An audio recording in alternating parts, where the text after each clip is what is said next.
Bienvenidos a Lo Simple No Vale. Hoy tengo el placer de contar con Ramón Lobo, periodista. ¿Qué tal estás? ¿Qué tal? Muy bien. ¿Vosotros qué tal? Bien, aquí andamos a hablar tristemente sobre la actualidad de la guerra de Ucrania. Y tú, ¿cómo has estado en muchos de los conflictos que han sucedido y guerras como en Afganistán, Chechenia? Te quería preguntar, ¿qué primer balance haces de lo que está ocurriendo en Ucrania en estos momentos? La primera sorpresa es la torpeza de Putin de meterse en una guerra solo con la mejor opción encima de la mesa, que todo iba a salir muy bien. Él pensaba que quizás iba a salir como cuando invadió Crimea, que no hubo oposición y en 2 o 3 días estaba completada la invasión. El problema de Putin, mucha gente cree que está loco, yo creo que no está loco, simplemente es una persona que lleva los 2 últimos años obsesionada por el COVID y está encerrada en el Kremlin y tiene acceso a él un grupo muy pequeño de personas. Y como todo dictador, no suele ser habitual que a los dictadores le rodee gente que le diga la verdad. Son gente que le dice lo que quiere escuchar. Entonces es posible que él haya recibido informaciones equivocadas de que su ejército era muy superior, que hace 4 o 5 años lo era sin duda, que no iba a haber oposición, que los ucranianos son como los rusos, que iban a recibirles bien. Y la sorpresa ha sido que en las primeras ciudades como Kharkov o Kharkiv, si lo quieres decir en ucraniano, que es de mayoría de habla rusa, ha habido oposición, con lo cual eso ha creado un gran desconcierto. Después la operación era un desastre, como estaba diseñada. Claro, estamos viendo cómo al final se ha tenido que marchar de Kiev, no porque sea un acto de buena fe de él, por que las negociaciones vayan fructificando, sino porque se ha visto cómo su ejército está resistiendo a Ucrania bien. Sí, porque Kiev lo que estaban intentando es envolverle alrededor del aeropuerto, y entonces al ver que le estaban intentando volver a unas unidades que ya habían sido muy golpeadas por el ejército ucraniano, pues optaron por largarse y tratar de salvar esas unidades. Sorprende que se hayan retirado, no ya matando civiles y violando mujeres, que es algo que siempre se ha hecho, o lo ha hecho este ejército, sino que se haya dejado cadáveres de soldados.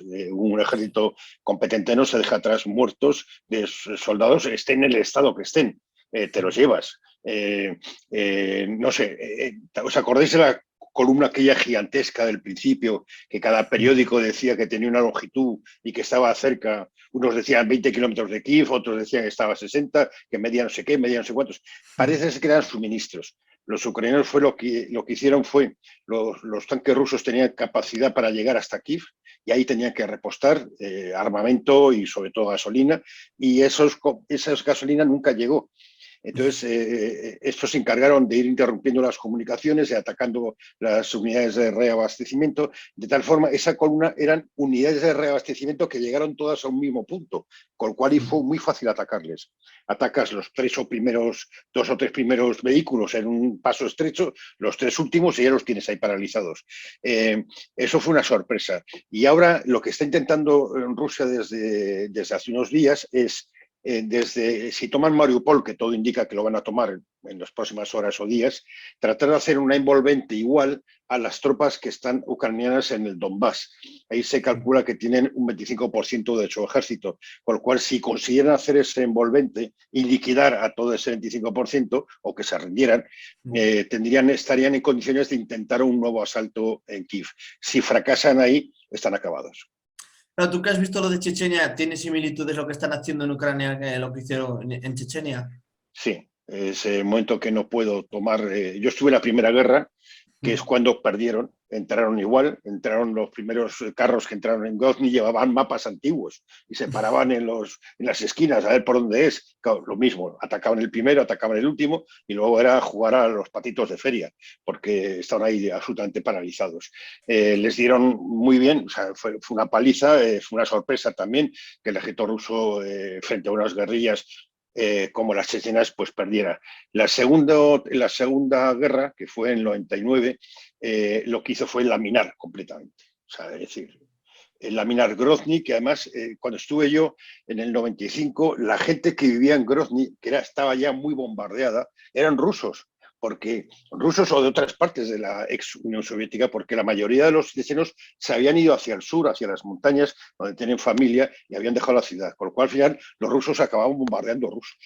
Chechenia también hay otra enseñanza, y es que después de la Primera Guerra, en el 95, 94-95, se firmó un acuerdo de paz en el 97, pero Putin montó una serie de atentados. Todo te indica que los atentados que hubo en Moscú, con muchos muertos, fueron de los propios servicios de seguridad rusos, para tener una excusa de ir otra vez a Chechenia y liquidar la resistencia. Entonces aquí puede ocurrir que esto acabe en un acuerdo de paz temporal que le permita a Putin reabastecerse, mejorar su competitividad militar y tratar de intentarlo otra vez. Claro, no sé también qué te parece el bombardeo que ha reconocido el Pentágono que a un crucero ruso, que si va a tener consecuencias graves por parte de Rusia, como han afirmado. Sí, hombre, el hundimiento del barco, que es el barco estrella, el barco emblema de la flota del Mar Negro, que es la flota más importante, una flota que tiene una gran historia, por eso es tan importante Crimea, porque su principal base está ahí. Claro, es un golpe, pero si tú estás en guerra, tú no puedes pretender estar en guerra Claro, en el que solo puedas golpear tú y que no te claro. golpeen. Lo que es increíble es que los ucranianos hayan podido hundir este barco. Había varios barcos que estaban cerca de la costa de Odessa, que se supone que iba a ser el siguiente ataque, y han utilizado dos misiles Neptuno, que son de fabricación ucraniana. Ucrania dentro de la Unión Soviética era una república que tenía una gran capacidad militar. Yo leí en algún tuit de militares que dos Neptuno difícilmente iban a hundir un barco, necesitabas por lo menos 3 o 4. Bueno, quizá las condiciones climatológicas no eran las mejores, el caso es que con dos lo han hundido. Y eso significa que pueden tener más Neptuno y Occidente les va a suministrar más misiles antibarco, con lo cual la flota ya no está segura. La idea de un desembarco en Odessa, por ahora eso no va a ocurrir. Y es un golpe psicológico. Seguramente ahora Putin tiene dos opciones. Una es lanzar unos bombardeos importantes sobre Kiev de castigo, o en declarar la guerra, que esas son las cosas que se están manejando ahora. Él, como ha declarado que esto es una operación especial, no es una guerra, no puede movilizar al ejército, no puede movilizar a los jóvenes, a los reservistas, porque como no hay guerra, pero si declara que hay una guerra, sí puede hacerlo. Y también podría reclamar a las antiguas repúblicas soviéticas como Kazajstán, Kirguistán y todos esos más, que participaran en la defensa de Rusia. Eso puede decir que Rusia está en ataque. Veremos qué hacen ellos, si se retratan o no se retratan. Bielorrusia seguramente sí se retrataría, pero los demás están también en sus cosas. Kazajstán, hace poco ha habido un cambio de poder para mantener en Rusia el control de esa república, que es riquísima en gas y en petróleo y en bitcoins. Ahí tienen, es uno de los reinos del bitcoin. No sé, veremos qué va a pasar. Yo creo que estamos muy al principio todavía de todo. Sí es cierto que parte del lenguaje ruso ha aterrizado en una realidad. Ha dejado de hablar de nazis, ha dejado de hablar de drogadictos, ha dejado de hablar de que todos son eslavos, aunque también hay gente que lo está repitiendo en las teles rusas, en las tertulias, y hay gente que se vuelve todavía más loca, dice que hay que conquistar Polonia, invadir los Bálticos. Bueno, no están en condiciones ni de tomar Kiev, o sea que difícilmente van a ir más lejos. Pero sí es cierto que hay un cambio de lenguaje de fondo. Yo creo que todavía es muy pronto para pensar que eso puede conducir a un acuerdo de paz, pero si vamos a un lenguaje más realista, eso significa que en el momento que la parte fuerte sienta que puede perder, sí puede haber un acuerdo. Si esta nueva ofensiva del Donbass, que van a intentar, ya te digo, circular, envolver al ejército ucraniano que está ahí, que es un 25%, si le sale bien, están en una muy buena posición para intentar quizás hacerse con todo el todo lo que está del río para la frontera rusa, y si le sale mal, pues tendrá que contentarse con Crimea y el Donbass. Claro, también vemos como desde el Kremlin amenazan a Estados Unidos que si siguen suministrando armamento a Ucrania van a tener graves consecuencias. También amenaza a la OTAN con que si entran Finlandia y Suecia también van a tener consecuencias. ¿Crees hasta dónde puede llegar estos avisos, por denominarlos de alguna forma? Esto es verborrea, es propaganda, es parte del juego. O sea, si tú gritas mucho, estás en un patio de colegio y está el chulo del colegio pegando, pues tú le gritas que le vas a pegar, ¿no? Para intentar asustarle. Es lo que está haciendo él. Lo que sí hay un riesgo, que yo lo vi desde el principio, o por lo menos desde el principio lo dije, y después pensé que no iba a ser posible, y ahora vuelvo a pensar que podía ocurrir, que en un momento dado él puede utilizar una bomba nuclear táctica. Una bomba nuclear táctica es una bomba pequeña, que puedes utilizarla o contra una ciudad, lo cual sería muy grave porque sería ya un crimen de guerra y sería muy grave, vamos, pero lo puedes utilizar simplemente en el campo, en un sitio deshabitado, cerca de la frontera polaca, por ejemplo, un día que sepas que los vientos van hacia Polonia, tú tiras esa pequeña bomba, es un jaque mate a la OTAN. Es decir, yo soy capaz de hacer esto, no he hecho una zona deshabitada, porque no estoy loco, pero lo puedo hacer en una zona habitada. ¿Cuál sería la respuesta? Entonces, eso lo puede hacer. Lo que ocurre también ahora, Putin tiene que tener una salida, porque si no tiene una salida va a pelear hasta por su supervivencia. Yo creo que fue un error cuando dijo Biden que iban a por él, o sea, que él tenía que caer. No, eso no tienes que decir. Él tiene que irse de Ucrania. Lo que ocurre en Rusia lo decidirán los rusos. Yo creo que eso fue un error que lo diga el presidente. Lo podemos decir tú y yo, pero no lo debe decir una persona con poder. Hay un momento en toda guerra que tú tienes una ventana de oportunidad en la que puedes vender una derrota como una victoria. Por ejemplo, si consigue el Donbass y consigue proteger por tierra Crimea, que es una península que está unida a Ucrania, no a Rusia, si consigue eso, ahí puede vender una victoria, aunque no sea una victoria, pero la puede vender. Pero pasado ese momento de oportunidad, ya las derrotas solo parecen derrotas, que es lo que le pasó a Estados Unidos en Vietnam y lo que ha pasado este verano en Afganistán. Y bueno, para ir terminando, ¿crees que es lo que puede suceder, ¿no? Que termine conquistando el Donbass, se afiance lo de Crimea y al final con eso puedan llegar a un acuerdo de paz? El problema de Zelensky es que no puede firmar concesiones territoriales después de la cantidad de muertos que seguro ha tenido también. Él ha dicho, él ha hablado de referéndum, se someterá a un referéndum. Yo creo que Crimea está bastante perdida. Siento coincidir con Le Pen en esto, con Marine Le Pen, pero es que Crimea es otra historia, porque Crimea fue una conquista de Catalina la Grande al Imperio Otomano. Ucrania ha sido una zona de pelea de tres imperios, el otomano, ruso y el austrohúngaro, anteriormente el polaco, el lituano. Había ahí una zona de conflicto.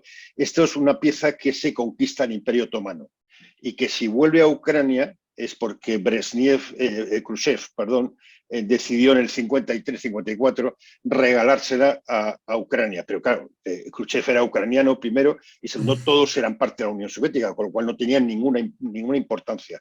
Claro, cuando se independizan, desaparece la URSS, en el 91 se independizan, sí tiene importancia.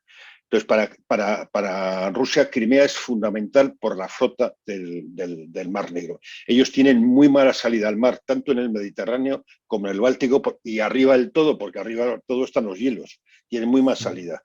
Entonces, para él era muy importante los tres países bálticos, que ahora si sale de San Petersburgo, tiene que pasar entre países enemigos, y es muy importante Crimea. Entonces, es muy probable que Zelensky y los ucranianos sí puedan aceptar eso, que acepten la pérdida del Donbass que tenía, que era una pequeña parte del Donbass, un tercio, puede, porque ahí están los más duros y son tan fascistas como los fascistas que hay enfrente. Pero que acepte perder toda la costa, incluido Mariupol, eso es muy difícil. La última pregunta que te hago es, ¿te parece suficiente el apoyo desde la OTAN y de la Unión Europea a Ucrania? Que no se puede hacer otra cosa. Entregar armas, y yo he estado a favor de entregar armas, a mí no me gustan las armas, no me gustan las guerras, pero si el más fuerte no siente que puede perder, el más fuerte no va a negociar. Si el más fuerte piensa que puede ganar siempre, volverá después de Ucrania, invadirá otro país. En el 2008, cuando invadió parte de Georgia, la Abjasia y Osetia al sur, y cuando invadió Crimea en el 14, no pasó nada, hubo sanciones, hubo griterío, pero no se hizo nada. Ahora tenemos Ucrania. Si no se hace nada, pues pasa mañana puedes encontrarte que te invade los bálticos, o uno de los bálticos, Estonia y Letonia, que tiene minoría rusa. El problema es que mientras que no invada ningún país que esté dentro de la OTAN, no hay obligación de responder. Cualquier respuesta, la declaración de zona de exclusión aérea, como ha pedido Zelensky, cualquier tipo de este tipo de medidas, nos meten en una guerra que sería la Tercera Guerra Mundial. Una Tercera Guerra Mundial con armas nucleares, y eso es muy peligroso, a diferencia de la Segunda, que no las había. Entonces, ahora mismo nadie quiere jugar a eso. Entonces, igual que él no va a invadir ni Letonia ni Estonia, porque sabe que lo que se juega, y su ejército ha demostrado que desde el punto de vista convencional es muy poca cosa, hay que buscar una fórmula de acuerdo. Ahora, si se llega a un tipo de compromiso en el que, por ejemplo, incluya que Ucrania no pertenezca a la OTAN, que quede no desmilitarizado, pues si no queda sin capacidad de defensa, pero sí sin pertenecer a la OTAN. Bueno, hay otras fórmulas, puede pertenecer a la Unión Europea.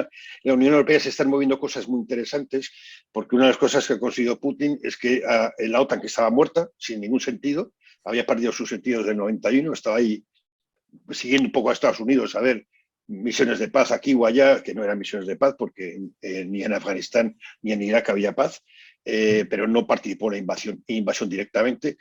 Ahora la OTAN tiene vida para 20 años. Ahora mismo países como Finlandia, como Suecia, como comentabas, quieren entrar, pero ahora mismo no hay garantía. Si no, este hombre se viene a tomar aquí unas bravas a cascorro. Entonces, es una garantía ahora mismo. Ahora, la OTAN dirigida por Estados Unidos, siguiendo los intereses de Estados Unidos, a nosotros no nos interesa. A la Unión Europea lo que les interesa es activar un ejército europeo que pueda estar dentro o no de la OTAN, pero que tenga su independencia y su capacidad de decisión, porque muchas de las estrategias a largo plazo de Estados Unidos, por ejemplo, con China, a nosotros no nos interesa. A nosotros no nos interesa ese conflicto con China, que a Estados Unidos sí. A nosotros nos interesan las rutas de la seda, a Estados Unidos no. Entonces, creo que Europa tiene que dar un paso, y también parece que lo está dando, y se ha creado, o se está empezando a crear, la idea del Consejo de Seguridad Europeo, que podría ser un embrión de ese futuro ejército europeo. Si entrara Ucrania en la Unión Europea y entrara aquí, podría estar protegida a través de ese mecanismo. Bueno, pues Ramón, no sé si quieres añadir alguna cosilla más, si no, muchísimas gracias por compartir tu tiempo conmigo. No, una cosa que aprendí en los Balcanes, que si eres pesimista, aciertas seguro. Y si luego las cosas salen bien, pues mira que bien. Lo llevaremos todos una alegría. Pues lo dicho, Ramón, muchísimas gracias. Ya Muchas hablaremos en gracias. otro momento. Seguro.